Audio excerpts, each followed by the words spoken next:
for today's video guys, meron tayong isang tanggap na stand pan, no? Isang unit stand pan. So problema daw nito, sabi ng owner na dinala dito sa atin ay pag binuksan daw siya, so mahina siya tapos unti-unting lumalakas. So alamin natin guys kung anong naging problema nito. Ito i-plug in natin, no? Meron tayong outlet na nakabang. So ayan. Ayan, number 1. Wala. Number 2, ayan. Kumana siya sa number 2 pero parang tumigil siya. So yung number 3 natin. So ayan, parang ayaw tumuloy, no? So ayan guys, sa ganyan issue, no? So ang una i-check natin. So plug out muna natin bagong lahat, no? Ito yung pinaka-importante sa lahat guys, no? Bago tayo mag-proceed sa troubleshooting, no? So kailangan na naka-plug out yung ating mga appliances para sa ating safety purposes. So para sa atin yan guys. So ito guys, no, sa ganitong issue, no, una-una natin check dito.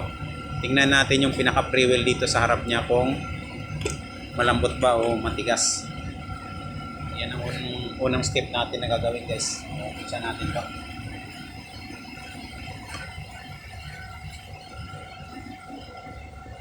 Ayan. Ikutin lang natin siya, no. Okay naman, no. Malambot naman siya.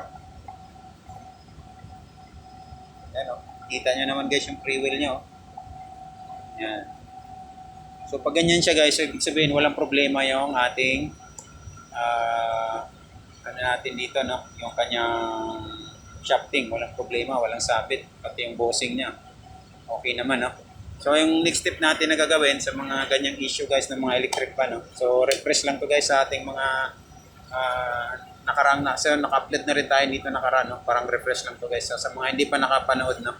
So ayan, sinishare natin guys yung kunting kalaman na nalaman natin para malaman din ng iba. So ayan, proceed tayo guys, no, dito sa kanyang pinaka capacitor. So, tingnan natin siya, no, kung okay pa yung capacitor niya. Okay din, no? Pero pinaka-mainam guys, palitan na agad natin siya. So kahit wala tayong tester noon nagamit, so, pwede natin siyang i-repair. So direct na lang tayo guys na palit agad para mag-fix tayo. Palitan natin to.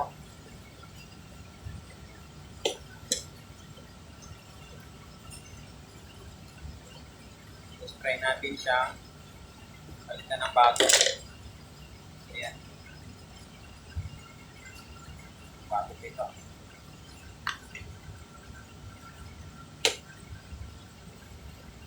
Ayan. Try natin siyang palitan guys ng bago. So, hindi na natin siya testiran, no? Dahil okay naman tong ano natin, yung capacitor. So, nakikita ba? So, ayan. Direct natin siya ng kabit dito sa kanyang likuran.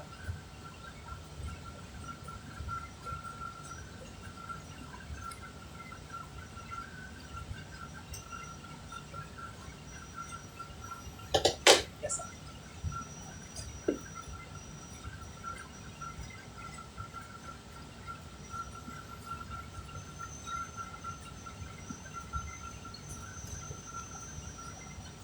Ayan. Agad natin siya.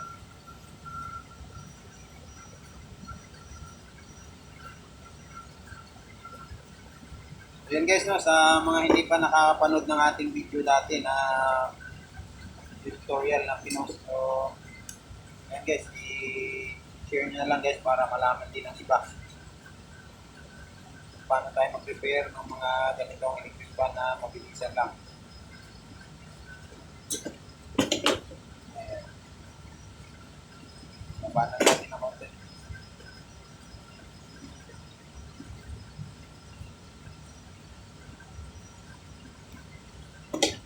Ayan.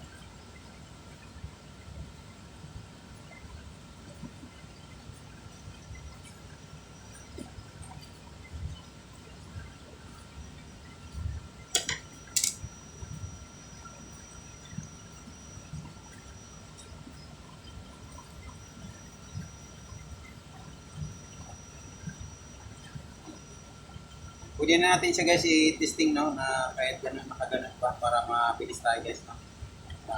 Video para ma-determine natin kung yan talaga ang kanyang problema. So yung kanyang capacitor. Pero much better na guys no kung mas better na may electrical tip tayo. Pero for video tutorial so pero parang mabilisan lang to para malaman natin kung yan talaga ang problema. So ayan siya. Tingnan nyo. So okay na siya no.